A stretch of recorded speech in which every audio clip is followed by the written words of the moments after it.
Hello, I'm Todd Zakrzajsek, Director of the Faculty Center for Innovative Teaching at Central Michigan University, here with another brief hybrid workshop on interpreting written feedback from student ratings of instruction. The overall goal of this workshop is to help you better understand and better use those written comments you receive from students at the end of the semester. A few opening considerations. First, if asked the appropriate questions, students are able to give us useful feedback. They do, after all, watch us teach more than anybody else, and it is their learning that we're particularly trying to benefit, so they should be able to give information. Number two, these ratings are based on perceptions and opinions. Keep in mind that these are only perceptions, not reality, so sometimes we have to deal with perception issues, not changing the actual teaching. And finally, not all responses are helpful. When students don't give you good feedback, don't dismiss all the other students, just simply dismiss that comment. The technique you'll be using is a sorting technique.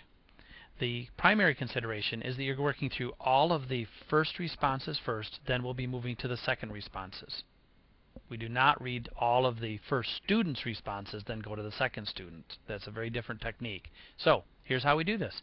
You pick up the first booklet you have and quickly categorize this first response from the first student. Then put that down, pick up the next student's response, and read that response. If it fits into the same category as the first, you place it on top of that first response. Otherwise, you start a new pile. You simply continue reading through all those responses, making piles every time you come up with a new concept.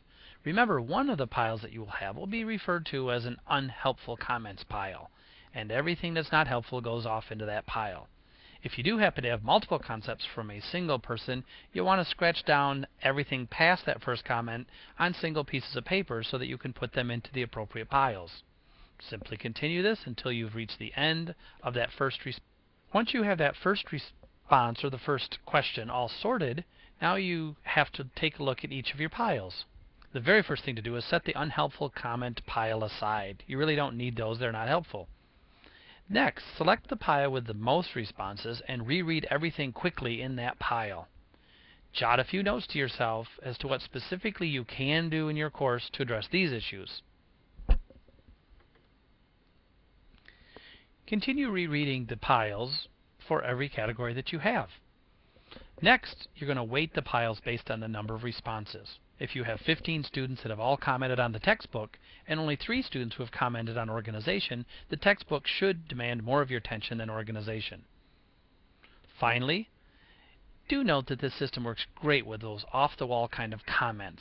Those types of comments are now in the unhelpful pile, but they're also weighted lightly because you probably won't have very many of those. Let's try a quick example to see how this system works.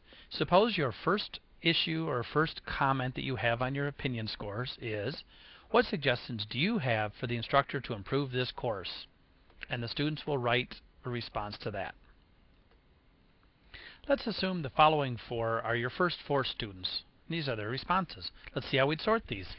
Number 1, you need to get organized. I never know what to expect in this class. Well, that's an organizational issue, so it goes in the first pile. Next, nothing needs to be changed. It is perfect as it is. Well, this is great news, but it doesn't really help us in planning for next semester, so this would go into a second pile of really not helpfulness. Number 3, the exams stink. The questions are way too picky. Well, this is dealing with the exams, so this would be a third pile. And we'd continue to do this. Number 4, get a new wardrobe. Your clothes are really out of date. Okay, well that's no help at all, although if your clothes are out of date, maybe you do need new clothes. But it doesn't really help us, so that's going to go into that second pile. We continue doing this until we have all the responses done. If this technique were continued for the entire course, it would be possible that this particular instructor may end up with 2 large piles, one for organization and one for exams, for instance. Given this, I would suggest to the instructor to think about how the course is designed and explain the structure to the students. That is, both look at the organizational chart of the course or organizational structure of the class, but also talk to the students about organization. Again, it might only be perception. Exams also are one of the piles, so it might be helpful to look at the exams. Look at what questions are being asked and why, and again, help the students to better understand why it is that the exams are used in that particular course.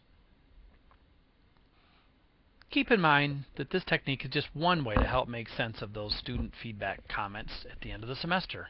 If you need additional assistance, call your Faculty Development Center, or maybe ask a colleague to help go over the comments with you.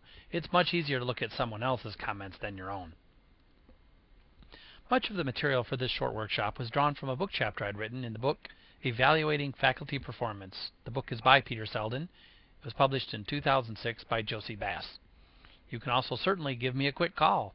I'm available at the Faculty Center for Innovative Teaching at Central Michigan University, and my phone number is 989-774-2757.